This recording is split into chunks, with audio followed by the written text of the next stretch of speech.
Once upon a time, in a career far, far away, I was a sales exec for a Fortune 100 tech company. Like everyone else there, I was working all the time. Why? Because of work-life balance. Execs were told that the best employees were happy employees, and happy employees were the ones that remembered to also play and rest. Balance was the key, the consultant said. Balance drove success. Some good stuff. Execs then told us that we had to, quote, pink slip the bottom 10%. For underperformance, especially if they took vacation. I had 6 weeks of paid vacation, 6 weeks when I left, because I never took vacation and no one did. That was work-life balance. And that is why I have trust issues. My therapist and I are still working on it. I'm kidding. But in my latest career choice, that word balance, it comes up a lot. For example, you can take the yin-yang symbol of Taoism. Anybody's seen this one? It's pretty classic. It's all about balance, male and female, light and dark, inner and outer. Peace cannot be attained. Life cannot be fully lived without balance, Taoism says. And therefore, the job of the wise is to seek this balance in all things. Feng Shui, anybody know that one? Feng Shui? It's the art of balance, right? Famously seeking to create harmony with form and function between the human and the rest of the world that human lives in. Zen Buddhism says much of the same thing. Great wisdom is to be found in opposites. We should seek that balance point because it is precisely there that enlightenment appears. More on that on some Sunday in the future. Our UU tradition tells us about the interdependent web of all things. It's a fundamental truth of reality that we're asked to acknowledge. One that puts us human beings not outside, but right there, inside, along with everything else. Right? Balanced is the key. That's really the key notion behind that. We are in balance. We're told we want to be in balance. We're told to balance our wants with our needs, to balance our work life and our home life, to balance our freedoms with the rights of others, to balance, find a balance in the world where everything else that is out in the world is allowed, is permitted, is joyfully accepted. If we do not do these things, if we do not find that balance, everything falls apart. Spiritual disease, physical disease, social disease, a plague on all of our houses, the end of all things, all results from a lack of balance. Balance on the inside is this tricky thing. We're all different, after all. Our history, our biology, our identity, our joys and sorrows, our connections and our disconnections. All of us are special, unique, and we are told that it is that difference, that's what makes the world go round, makes the world interesting, makes decisions more informed, more compassionate, more kind and loving. Difference is good, difference is to be celebrated, and we are also taught that our expression of difference should never bring harm, never limit the expressions of others. Difference, like everything else, must be balanced. We cannot be so free that our freedom is a danger to others, to the freedom of others. For good and right and justice to grow and live and flourish, there must be balance. Balance in all things. This week, Friday, actually, I think it is, Friday is the fall equinox. The second of 2 days in the year when day and night are of equal length, a time of cosmic balance. And here we are teetering on the edge of light and dark. balanced between good and evil, order and chaos, life and death, the memory of rich black earth, and the promise of cold white snow.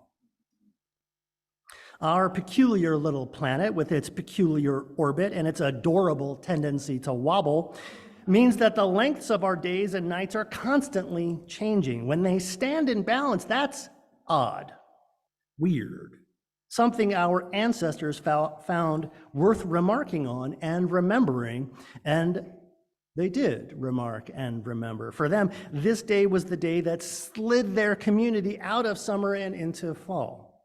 It meant, more or less, that now was the time to prepare, to get serious, because around the corner they knew the wolf of winter was stirring. The equinox, as celebrated by Wiccans and others that follow earth-centered traditions, the equinox is part of the great wheel of the year, one of the 8 great holidays. This one sits midway between the summer harvest and Halloween. Many now call this holiday Mabon. Anybody heard that name before, Mabon? A couple of you witchy people, good for you, right? It's a cool name, Mabon. It's perhaps derived from Mabon ap Modron, and I'm saying those wrong because I'm English and not Welsh. Mabon ap Modron. Now, anybody know who Mabon was? Ever heard the story of Mabon other than Brian, who I told it to last night? Yeah, a couple of you, right? Now, Mabon ap Modron, according to the literature that we have, was the friend and ally of none other than King Arthur. The 12th century epic, the Mabinogion, tells some of this story. Now, going deeper into Welsh mythology, Mabon and his mother Modron may well have been early deities. The records, unfortunately, are terrible, and it's really hard to know anything for certain. But what stories we do have link these two together as a divine mother-son pairing, and they are placed in the mythic cycle of birth, death, and rebirth, one that mirrors other Celtic stories and the calendar's habit of shortening then lengthening the days. The Mabinogion is a pretty interesting story, and I do commend it to you. You can probably find it online. But I want to talk about that tilting point thing, the axis between things. Because the truth about balance is that it is not a resting place. Balance is a liminal place, a space between things, a pause, a breath, a line between summer and fall, between old and new, between elections, between what we were and what we might yet be. And today, that line, that tradition, is particularly concerning to me. This past April, The Atlantic published an article by sociologist Jonathan Haidt. Anybody know him? Jonathan Haidt, ring a bell? I'll be talking about him often. The article was titled, "Why the Past 10 Years of American Life Have Been Uniquely Stupid." For those of us that are writing articles for journals, we now have a bar we have to reach. That's a great title. Now, he starts this article off with the biblical story of Babel, when God saw the amazing tower that humans were building and decided to punish them for their arrogance by creating all of the different human languages, mainly so that us humans would have a hard time understanding and working together. Honestly, it's not God's finest moment. Anyway, Haidt then said, quote, "It's been clear for quite a while now that red America and blue America are becoming like two different countries claiming the same territory, with two different versions of the Constitution, economics, and American history. But Babel is not a story about tribalism. It's a story about the fragmentation of everything. It's about the shattering of all that has seemed solid, the scattering of people who had been once a community. It's a metaphor for what is happening not only between red and blue, but within the left and within the right, as well as within universities, companies, professional associations, museums, and even families. He goes on to explain that this trend in American politics is not a phase. It's not transitory. It's not liminal. If we're not careful, this will be the new reality. Here are many reasons for why this is. Most, according to this researcher, have to do with social media.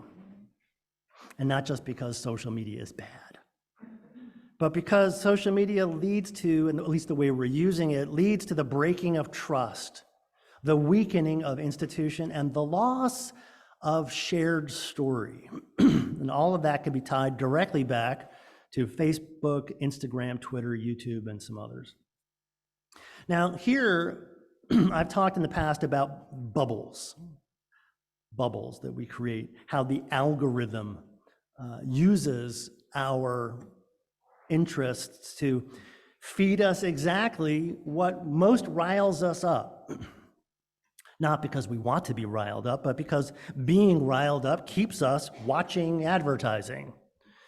And riled up people, unbalanced people, are not people that make good, balanced decisions about government, about our collective future, or about each other. Unbalanced people are, however, very likely to threaten violence.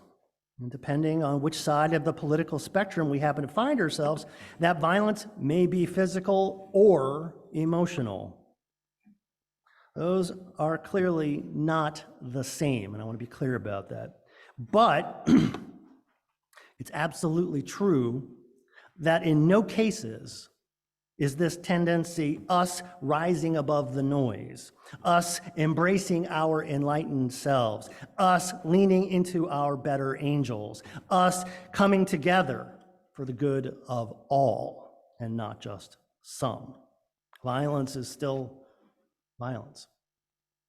And I understand that the temptation is to what about claims like this, to say, well, what about the other side? The other side is worse. And then to shoot down any self-critiques or possibilities of self-critique as something like maybe a vile statement of false equivalence. Now, the political right has been doing this for decades. This is one way that party discipline was created and maintained and leveraged, and thank you, Newt Gingrich. The political left, though, has been doing, well, they're late to the game, not surprising. It's what we do, we're late. But since 2012, we have fully embraced the policing of friends and allies, and according to Jonathan Haidt's team at least, we have stifled diversity, difference, and freedom of expression just as effectively as the political right. That's the reality that he says is today's politics, and we can discuss that if you want. But in the spirit of this month's theme, I want to say that this is not what belonging ought to look like. Uniformity, conformity, homogenization. This is what the philosopher Alfred North Whitehead called, quote, the devil. And no, he did not mean that as a good thing. And yet, if Jonathan Haidt is correct, this is exactly what our politics is doing to us, pulling us into sameness, one side, another side. Americans, whatever their political leanings, are just spending time eating each other. Unfortunately, social media isn't going away. This does not mean that we are powerless, however.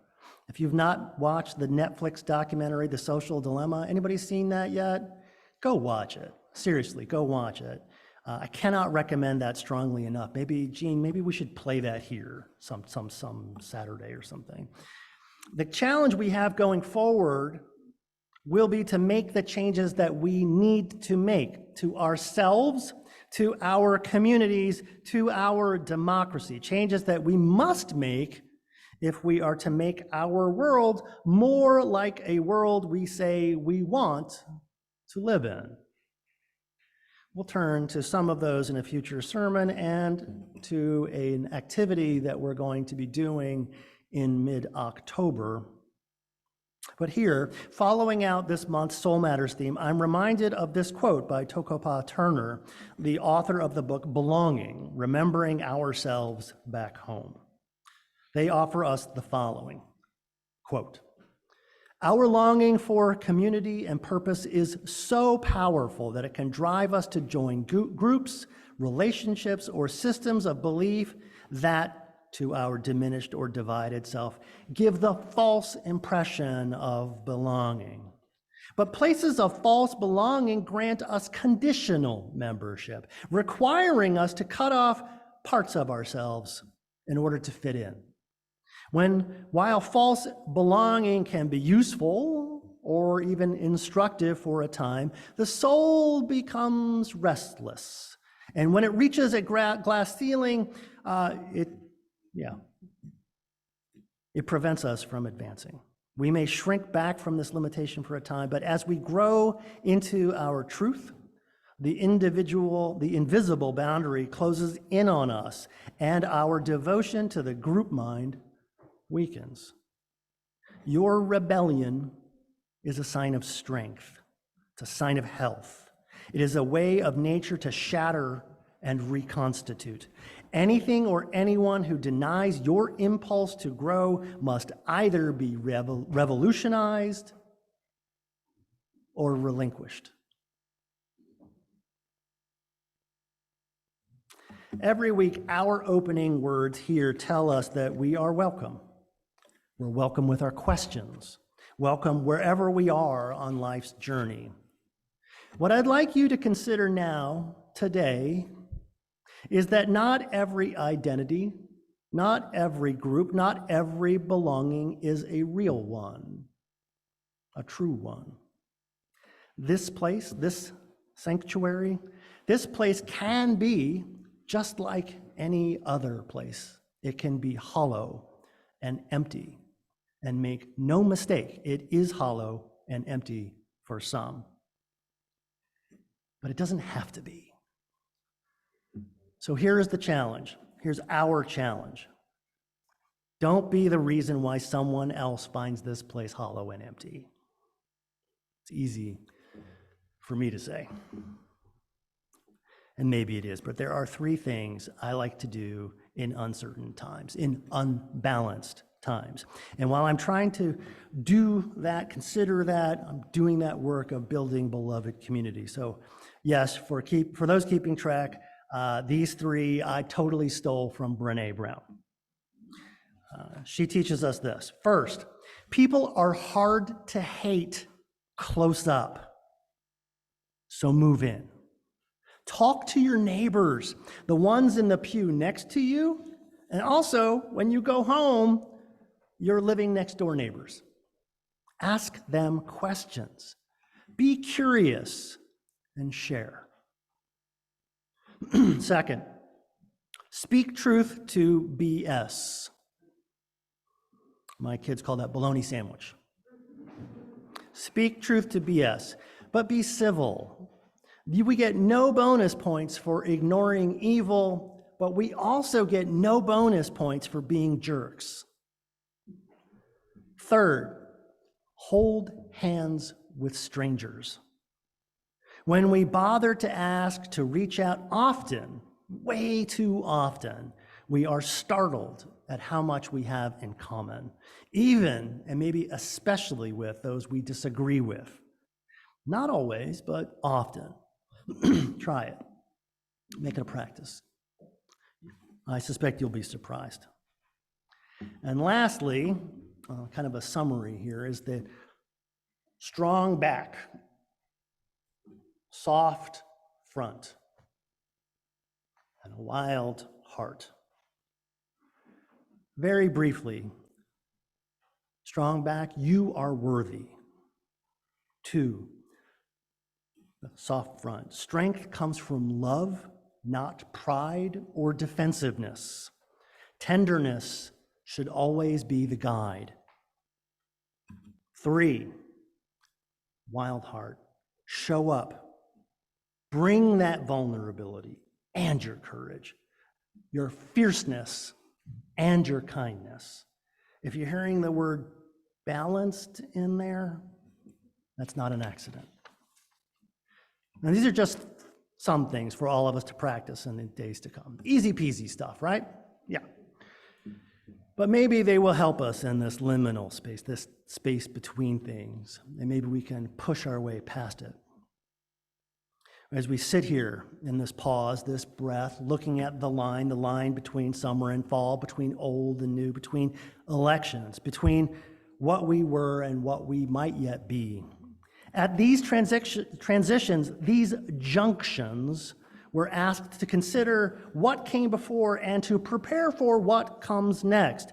We can choose to be ready. We can choose to invest in ourselves and in our communities. We can choose to prepare for the long dark and the white cold. And we can choose to keep the flame alive, the flame of love, of home and hearth, of hope and a future where we can all come back and do the work of community, the cycle of life, the time of growing. So my prayer this morning, in closing, is to remember that, to remember that we are blessed. Today we are blessed by waters that we mingled together today, the water of community life, the blessing that unites us and gives us all new life. May they refresh, may they heal. We are blessed by fire, the fire of commitment, the fire of our chalice, the candles of our remembrance. We are blessed by stone, the stone of our building, the strength of our bones, the pebbles that we placed. We are blessed by air, the words we share, the songs we sing, the opportunity we open through the simplest gift of listening. May all of these blessings help all of us to find and keep our balance in the days ahead.